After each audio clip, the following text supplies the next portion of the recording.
Welcome back to Well, That's Interesting. The how did that end up in there and how did that come off edition.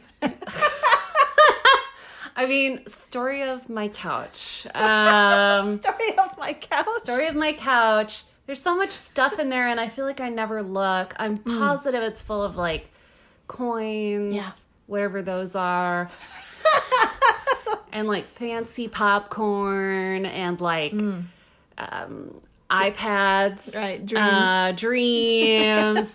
It's tears. Just chalk tears. It's just chock full of shit. Nothing ever falls off the couch, though. It's not that old yet, though. That's true. It's pretty new. She's pretty new. She's great. And full of dreams. Welcome to Couch Talk. Yep. Your favorite podcast. Today is In-Betweeni 106. 8,000-year-old artifacts inside Alligator. Where else did you put them? The couch of the swamp. Yes. Sure. Yes. Sounds right. You know what? Put a pin in that. It's kind of true. You'll what? see. Yeah. I thought this was a bit. Okay. And oldest successful amputation so far. Okay, so I'm so sorry to say this because I usually come in cold, but I did do this thing where I was walking past Jill's computer and on the screen were her notes and all I could see was amputation. And I just have to say, you can't not look at something that says amputation, which is why it's Jill's fault. For leaving her computer in a communal space and using the word amputation, which she knew would get my attention. Yeah. Only two of us live here. That's a communal space. There's also the ghosts. Jesus. Yeah. Well, it's my fault, and I'm Jill Chacha. Yes. And I am with the innocent Marissa Riley. That's me. I'm so innocent. And if this is your first time listening, welcome to the flock. Welcome. Dr. Riley here comes in cold and learns everything in real time, just like you. It's true. I had no idea what we were going to talk about as far as the first thing, the alligator she mentioned. I did know the title of the second half. Yes. I'm so sorry, listeners. I failed you, but I don't know anything else about it if it makes you feel it's better. Wild. We're going in that aspect of it together cold. I can't believe I didn't read the alligator part. And you're from the South. So. And I am from the South. I think that just I didn't even, I was like, another alligator. Been there, done that. So, NBD. My friends, today we are on yet again another archaeological kick. Cool. We have not one but two recent discoveries. In the first half of the show, a couple of modern hunters. Hunters? Yes. A couple of... I could read my own notes. A couple of modern You got this. I got this. You got this. I barely started. Okay. A couple of modern hunters find evidence of ancient indigenous hunters inside the stomach of a gator. Wait, this is like the turducken of subjects. So, hunters from today. Yes. Find hunters from yesterday. Evidence of them. Evidence of hunters from yesterday in a gator. That's right. Cool, I won. It's the turducken of history. Wonderful. And it's a story that's 8,000 years in the making, cool. And we have a member of the flock to thank for bringing it to our attention. Kylie O. Fuck yeah, Kylie O. Kylie O on the IG. Thank you so much. Yes. For DMing us an article. Yes. It was a while ago. And I knew right away it had to be paired with the discovery that's in the second half of the show. And I'm so pumped. I love our flock. Oh. Y'all are as just fucked up as we are. And I'm obsessed. Please send us everything. I'm not even joking. Please send us everything. Anything. We're already obsessed. Yes. And we will talk about it. We will talk about it. We will turducken the fuck out of whatever you bring us. Fuck yes. Thank you, Kylio. You're awesome. Thank you, Kylio. Evidence of the oldest successful amputation so far is going to be after the break. And Dr. Marissa, the only doctor in the room right now. That's me. Off the top of your head, how long ago do you think the first successful amputation was performed? AKA someone who lived after the surgery took place. I'm thinking it's the late 1800s. Okay. So like 130, 120 years ago. Okay. Yeah, that's my guess. It's a good guess. It's a good guess. Put a pin in that number because a recent archaeological find is rewriting the timeline of when humans were capable of operating, and I mean without casualties, and could actually save lives. Yeah. It's a wild story. I'm so excited to get to it. Yeah, medicine from back in the day. Yeah. It's basically just like if you were sick, instead of helping you, they would just give you another kind of sick. Right, just to take your mind off it. Yeah. Yeah, they were like, oh, you have a cold? Here are some leeches, so you have some open wounds to go on top of the cold. Yeah, just focus on the open wounds, and you'll feel right as rain about the cold. Yeah, totally. Or you have the flu, let's take a leg off, you know? That's right. You weren't really walking anyway. That's right, you lazy fuck. Yeah. Now, before we get into that amazing shit, we need to begin with the first half of our show. Oh, yes. We need to head on over to the equally amazingly named Yazoo City. Lol. What? It's incredible. Where is it? Yes. My friends, Yazoo City is in the land we now call Mississippi. Okay. Yeah, and you probably have a few questions about the place. Yes. Well, have no fear. I have a few quick answers. Please, everyone imagine Texas. Yes, Texas. That's right. Now, to the right is Louisiana. Yes. And to the right of that is Mississippi. I love it. Now, just left of center is Yazoo County, home of Yazoo City. Yazoo City. So fun to say. Amazing. And like many cities in this country, boy howdy, its past is, air quotes, rich with history. Very long fucking story short, the city got its name from the Yazoo River. Oh. Which that was named by a white guy / French explorer named Robert La Salle in 1682. Yes, he looked at it. Sorry, that was so offensive to French people. Y'all are great. I'm gonna shut up. It's impossible not to do it. I know, I'm working on myself. I will be better. So in 1682, he called the river Rivière des Yazoo. Ooh. In reference to the Yazoo tribe living near the river's mouth. Oh. Now, you might be thinking, oh shit, that's pretty forward-thinking to name the city after its indigenous, but hold on, not quite. Yeah. According to our friend the wiki, quote, the city was founded in 1824 with the name Hannon's Bluff. Okay. It was later renamed Manchester. Oh. And then changed to Yazoo City in 1841. So a few name changes before. What a complicated time. It's a good thing, like, people didn't live as long. So, like, what if you had lived in all three cities? Like, that would be really annoying. Yes. I'd be like, where do I live again? This is so fucking... But then you would, like, die at, like, 30 from... Right.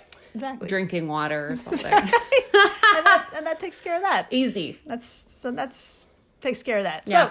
So, she's an itty-bitty city of about 10 square miles with a little over 10,000 people. And one of those folks is Shane Smith. Oh, Shane. Shane Smith is the owner of Red Antler Processing, rated 4.8 on Google. So nice. Shane, you're killing it. Well done, Shane. Red Antler Processing is a local meat processing shop where basically you bring the deer, the boar, or whatever you've hunted to Shane here, and he processes it, and all you're left with is the meat. So. Oh, I love that. As someone from Texas, I love that. Because you would go... No, I'm not. You would go hunting and you'd shoot a deer, and then you'd want to have like venison meatballs that night. But I don't really know what my dad would do between the shooting the deer part and the us eating it part. I think he went out and got frozen meatballs and lied. There you go. They were really good. That's a great story. Wouldn't that be awesome? You're welcome, everyone. I know you wanted to know. Amazing. So Shane is like a butcher of sorts. Nice. And now, being in the South, there's a lot more than deer around. A lot more. Dr. Marissa, I'd like to show you a photo of John Hamilton and his hunting party. A modern John Hamilton. I was gonna ask. I was like, why is that so familiar? Oh, it's on $1. $5? I think so. $5. I don't know. I'm going to stop talking. So they brought this animal into Shane's business back in September of 2021. And Dr. Marissa, if you would, please describe this beautiful, massive creature you see in this photo. And of course, all photos we talk about today will be on our social media stuffs. So please come on by and take a look at this massive creature. Oh, it's a big ass gator. Yeah. It's a big ass gator. It's more than 4 white guys long. Yes. I know that because it is lying on the ground, and there are 4 guys in a row behind it, kneeling, doing their best sort of like TikTok, Instagram pose behind it. Mm-hmm. They're very proud.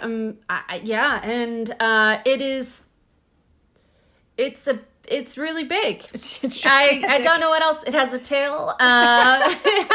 It's gator colored. It's gray. Yeah, she's a big one. She's big. She's a big one, my friends. This is a 13.5-foot long, 750-pound alligator.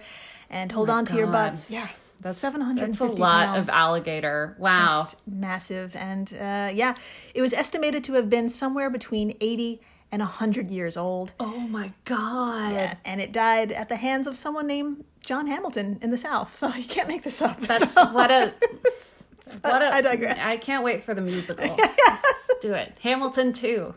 Gator hunters.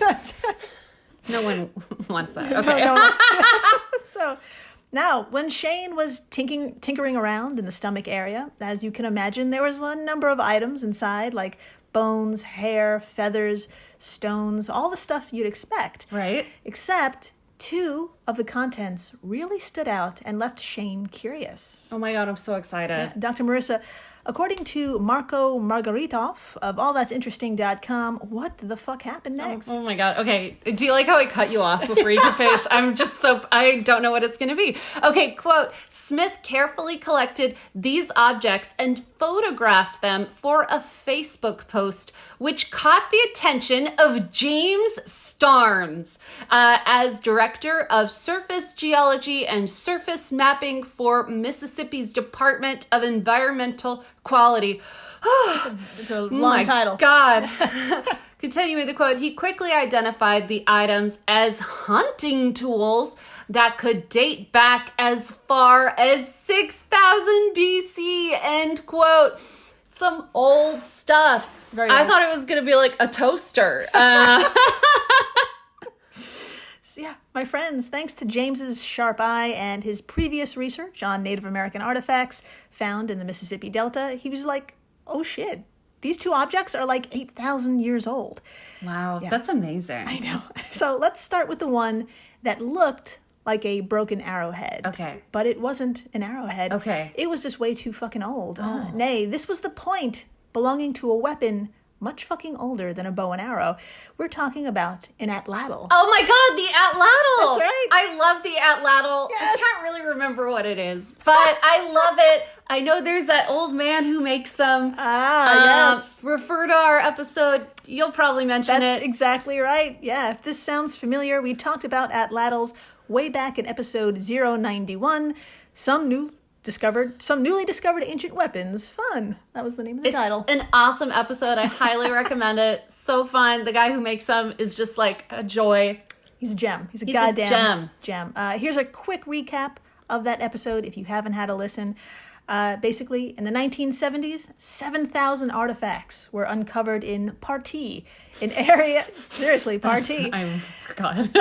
Amazing. It's an area on Oregon's west coast, pretty far from the Mississippi, I would say. Yeah. And the number of items was so overwhelming, it wasn't until around 2019 that 90 of those artifacts had their chance to be analyzed. Cool. So wow. Dr. Marissa... I mean, not cool. It took a long time. Yeah. I was just like, wow, that's a lot of stuff to be analyzed. So much shit. It's so cool. 7,000 goddamn things. Yeah. So Dr. Marissa, please remind us of what was found, what were those 90 items, and how were they used? I would love to talk about this again. From livescience.com, quote, the artifacts were from an ancient weapon called an atlatl, my favorite. Predating the bow and arrow, the atlatl was a dart-throwing weapon that could launch projectiles with great force. Now I remember. Okay. Made from whale bones. It had a grip on one end and a hook for a dart on the other. The weapon was key to these groups' survival, and people who knew how to use them had significant advantages. End quote. I highly recommend looking up a picture of one of these things because they're so cool. Like you're kind of gonna wish you had one. Like you can launch them in your apartment. I'm glad for you no brought that reason, or at your enemies and haters. I don't know. I'm glad you brought that up because we're going to touch upon that again. Oh, amazing. Everyone, imagine a long aerodynamic stick with a hook at one end where a very long dart could be attached. And when you hold onto the stick part and make a throwing motion, that dart is released and it flies through the air, hitting a target like a deer or your enemy from hundreds of feet away, just silently, and it just lands with a thud. Do you remember that video? Yes, it is incredible. Yeah, so if you want to see one in action, and if you want to buy one, because of course you do. Oh, yeah. Head on over to thunderbirdatladdle.com/atladdles. This is not a commercial. This is just... I don't know. It's kind of turning into like pro bono commercial. Is that a thing? We're doing a commercial for free because we like them. Go buy one right now. We are. Dr. Marissa touched upon this.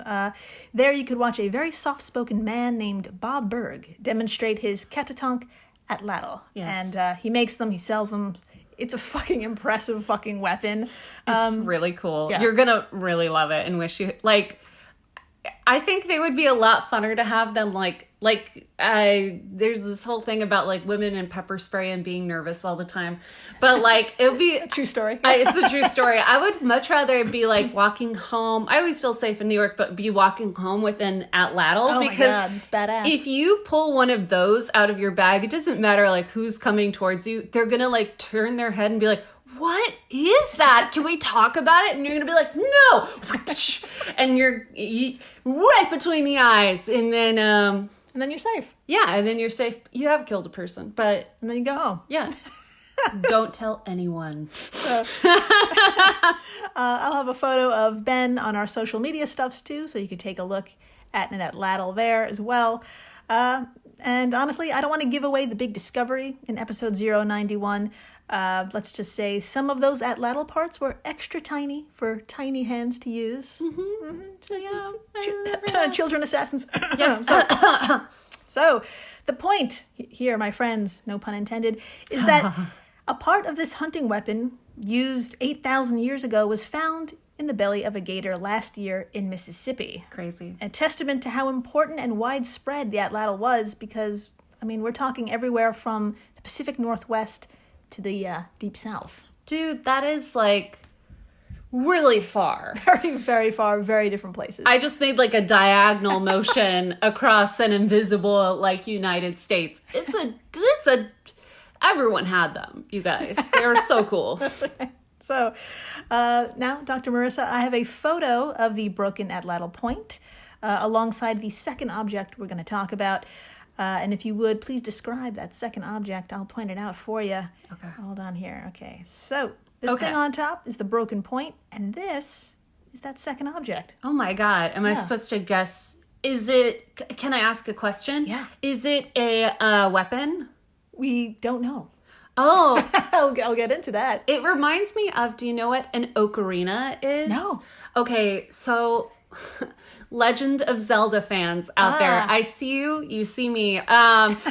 There's something called an ocarina. It's like a type of flute. It's kind of like a sort of almond shape, but it's about the size. If you put your two fists together, it's about that size and shape, and then you can play it.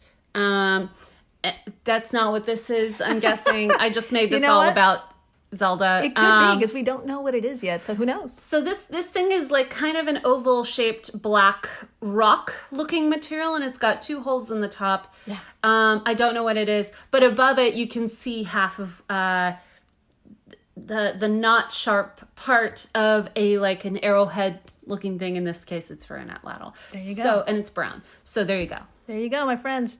This photo will also be on our social media stuff, so please have a gander.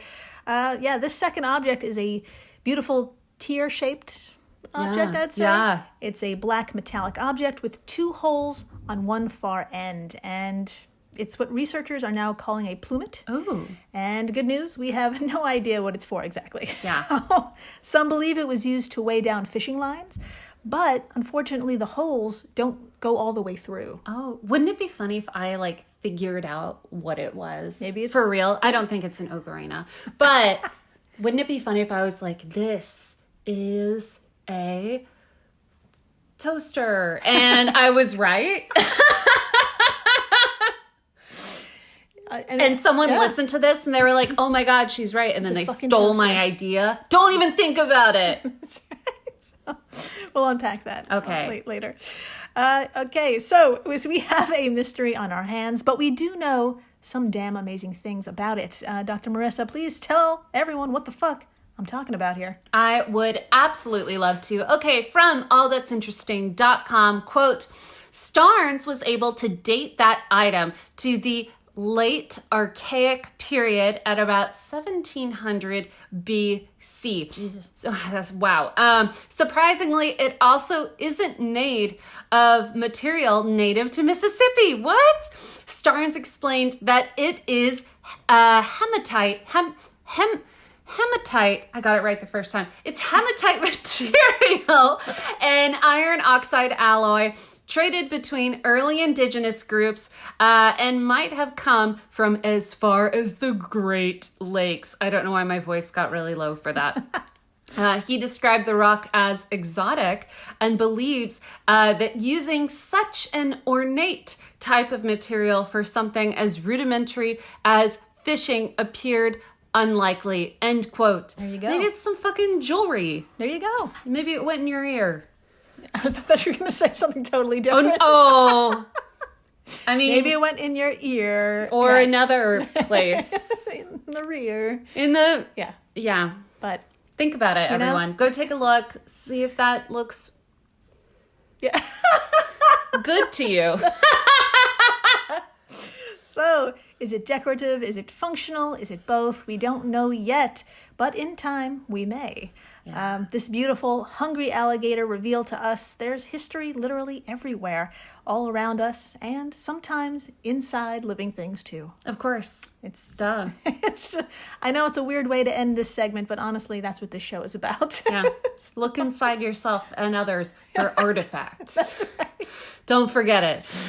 Yep. From your couch to your friends, you'll discover anything. Just reach in. That's it. Oh, God. I'm sorry. I'm really sorry. No, don't do no that. regrets. Unless you have consent and it's fun. No regrets. After the break. Yes. An archaeological shakeup. I mean it. We're heading to Indonesia, where an ancient body found there is rewriting medical history. I love it. Fucking wild. I love it when that happens. Stay tuned. Please do. When Johann Rall received the letter on Christmas Day 1776, he put it away to read later. Maybe he thought it was a season's greeting and wanted to save it for the fireside. But what it actually was a warning, delivered to the Hessian colonel, letting him know that General George Washington was crossing the Delaware and would soon attack his forces. The next day, when Rall lost the Battle of Trenton and died from 2 colonial Boxing Day musket balls, the letter was found, unopened in his vest pocket. As someone with 15,000 unread emails in his inbox, I feel like there's a lesson there. Oh well, this is The Constant, a history of getting things wrong. I'm Mark Chrysler. Every episode, we look at the bad ideas, mistakes, and accidents that misshaped our world. Find us at constantpodcast.com or wherever you get your podcasts.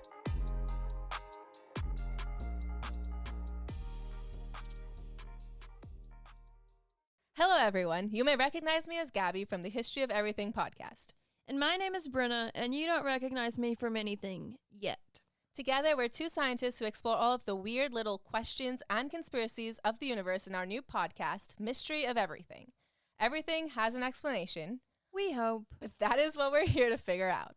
We will dive into the science behind many popular conspiracy theories, such as vaccines causing autism, flat Earth theory, and was the moon landing fake? And if so, why the heck would anyone even do that?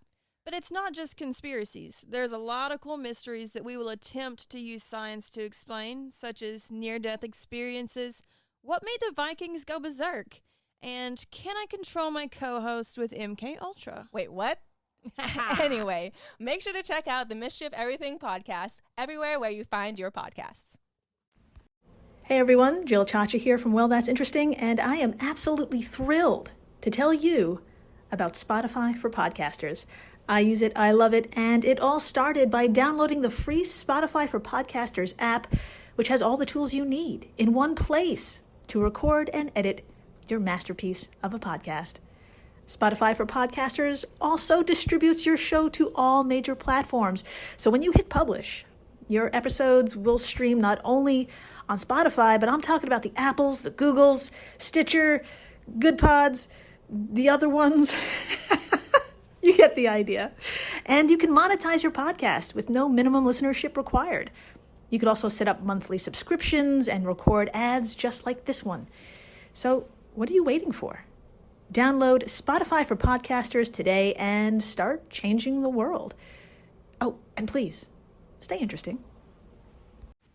And we're back. We are so back. We are so back. And my friends, I hope you packed your sunscreen and some DEET. Sure. We're heading on over to one of the most important places on Earth in terms of human history. Miami. I don't know why.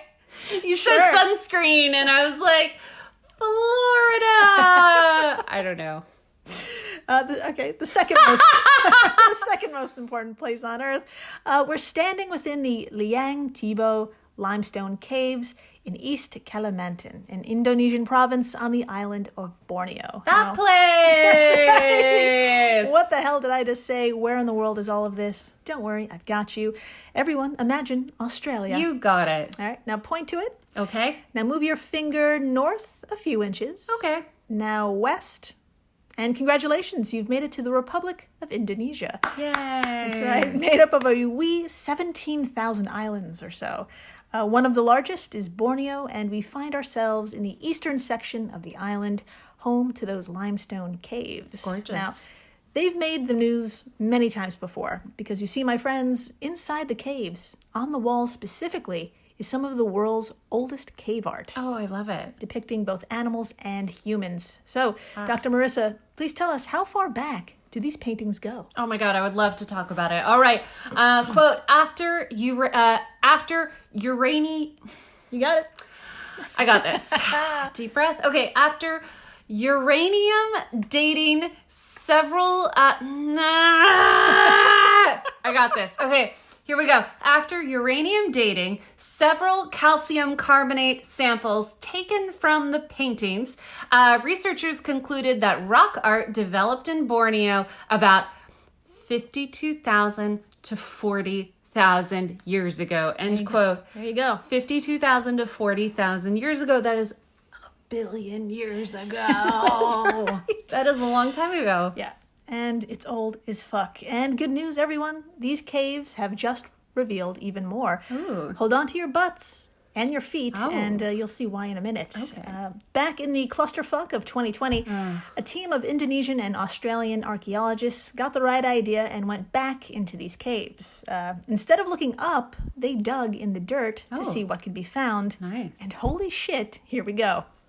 Dr. Marissa, as published in the September issue of the journal Nature, and as reported on by Ed Cara of Gizmodo.com, what the fuck did they find? Oh my God, I would love to talk about it. All right, quote, scientists say they found a skeleton in Borneo dating to 31,000 goddamn years ago of a young man who seemingly had left his foot. No. Oh my God. Let's Let's try that again. Okay. That was amazing. Okay. That would be great if he left his foot somewhere. No, that seems really hard to do. Okay. All right. Of a young man who seemingly had his left foot amputated for health reasons. Remarkably, the man recovered and likely survived for years afterwards, suggesting his community possessed impressive medical knowledge. End quote. I promise I can read, first of all. And second of all, if his amputation was successful, then he technically could have left his foot somewhere. That is true. You could have carried it around for a second and been like, I don't really know what to do. What the fuck am I going to do with this? Do I bury it? Do I, like, mourn it? Yeah. Do I can't think of anything else to do with a foot. I've never been in that position. But leave it on a bus. This is incredible. 31,000 years ago. Fucking, it's just so impressive. Yeah. How did y'all do that? Yes. How bad did it hurt? Exactly. Wow. My friends, a surgery. Removal of the lower third of the left leg, to be specific, 31,000 years ago, that went well. Amazing. Now, you probably have a few questions, like Dr. Marissa here. How in the fuck is that possible? Yeah. Who did it? How do we know this is even a surgery? All great questions. Well, Dr. Tim Maloney, lead study author from the Center for Social and Cultural Research at Griffith University, and his team discovered a burial plot in these caves. Oh. In the plot was a body respectfully placed, but missing this. All right, Dr. Marissa, I have a photo of that skeleton. Oh my God, I'm pumped. And with your keen eye, please tell us what you see and honestly what you don't see. Sure. Here we go. Okay. Oh my God, it's exactly what you think it is. It is, I see the lower half of a skeleton. One leg looks like a skeleton leg, but the other leg stops a little before the ankle and there is nothing there. You go. But it looks like the I don't know, I guess where your shin would be. Mm-hmm, exactly. It's really beautifully cut. Yeah. And it looks like it kind of healed together. Yes. So like I don't know anything about bones, even though I'm a doctor. But those shin bones, is that what they are? Yeah, shin bones? You nailed it. It's one big bone, and then right next to it is kind of like a skinny bone. Mm-hmm. But this is cool because it cut it off in the middle, and those bones fused together at the bottom. Yeah. So whoever did this amputation is really good at it. Yes. Not their first rodeo. No. Not their first leg rodeo. I could be looking at this all wrong, and I could be completely wrong about this, but it looks like it was done really well. Nice stuff. You fucking took the words right out of my mouth. Oh, wow. Dr. Riley. Yes, my friends, half of the left shin bone made of the tibia and fibula is gone. So is the foot and all the little piggies. All of them. And upon closer inspection of what remained of the shin bones, researchers saw, quote, bony growths that showed the bones were healing. Yeah. Bearing strong clinical similarities to bones that have been surgically amputated, end quote, from iflscience.com. So cool. You were spot on. Thanks. Tooth enamel of the body was dated, and boy howdy, it revealed this person lived 31,000 years ago. Oh my God. Suggesting this surgery took place around that time, which is eyebrow-raising, to say the least. Yeah. My friends, the earliest known successful surgery prior to this was on an elderly male farmer from the Stone Age in what is now France, about 7,000 years ago. Okay. He had his left forearm amputated just above the elbow, and this new discovery just blows that out of the water. 100%. It also blows my estimations. That's right. Really out of the water. I really underestimated humans and we're not that great. Yeah. I mean, just considering like today's medicine, I know. some of it's great. We're just getting good. Yeah, and we're just getting good. Yeah. So, Dr. Marissa, please tell us what we can rule out to suggest that, yes, this really was a surgery. Oh my God, I would love to talk about it. All right, from our good friend Ed Cara of Gizmodo, quote, the scientist soon ruled out the possibility that the foot was lost in an accident or animal attack, since those events would probably have caused easily distinguishable crushed bones. Yikes. Oh my God, I just made them burped in amazement. I hope the mic didn't awesome. pick that up. I'm kidding? so embarrassed. That was gold. Delete. Okay, continuing the quote. And they argue that the leg wasn't removed as a form of punishment either, because the man's body was seemingly treated with respect after the procedure and in his burial. As far as they can tell, the amputation must have been done to save or otherwise improve the man's life, end quote. So this person had friends. Yeah. This person was a person and treated like a person. Yeah. And was good buddies with an awesome doctor of the time, or whatever healer person who's good with a knife. I don't know. Exactly. Do they even have knives? It looks like they did. Cool. Looks like they did. Cool. So it's true. In addition, it's true. The additional bone growth suggests he lived.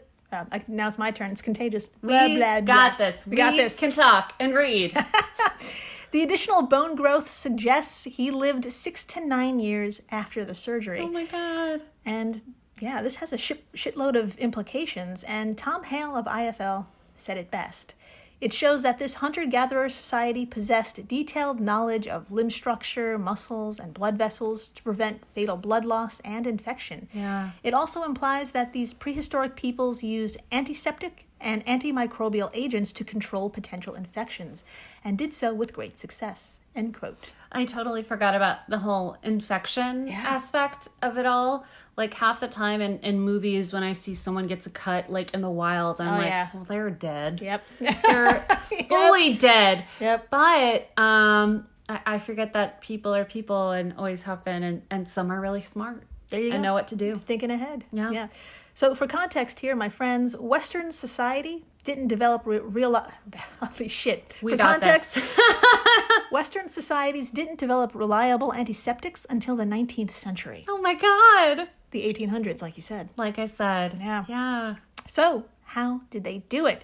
Well, you can say necessity is the mother of invention. Yeah. Dr. India Ella Dilkeys Hall from the University of Western Australia told IFL Science, one possibility is that the rapid rates of infection in hot and humid tropics prompted early foragers in this region to tap into the rainforest's natural pharmacy of medicinal plants, leading to an early flourishing in the use of botanical resources for anesthetics, antiseptics, and other wound healing treatments. End quote.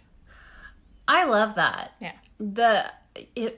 I have nothing to add because I just know nothing about like using plants for anything other than the salad I eat once a month. But I hear it's in a lot of products, and it's where a lot of it's I'm going to stop talking. I hear it's good. It's good stuff. So yeah. So now that this is one discovery, and it's a big one at that. So the next step is, you guessed it, we got to find more bodies. Fuck yeah. Dr. Marissa, wrap it up for us. What is in the researchers' future? Oh my God. Let's dive deep once again. Okay, from Gizmodo, quote, the team next hopes to investigate whether this group's skill at amputation was something unique to people in this part of Southeast Asia, or an example of complex medical knowledge that was more widespread among humans of this time, end quote. Mm-hmm. I would love an update on this. Yes. And to know if, like, I don't know, people in other parts of the world were figuring this out. Yeah. Or if it was just people here. And because they had access to more cool plants. That's right. Rainforest shit. Exactly. That sweet, sweet rainforest shit. Gotta love it. So there are many hot days digging for bodies lying ahead for this team. Yeah. But I have a feeling Tim and the gang love their job, and I just cannot wait to see what they find. Oh my God. They love their jobs. They fucking love their job. If you're digging in a rainforest for bodies, you either love your job or you did something wrong. You messed up. It's true. I won't tell anyone. It's true.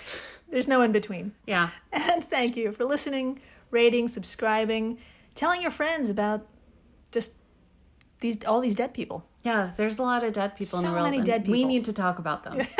Absolutely. And thank you for listening to us struggle today. We were on the struggle bus, but we got it. We pulled through. Yes. I think you did great. I think you did great. Thank you. And you know what? The listeners did great too. Y'all killed it. My God. Yeah. Please, stay interesting. Please do.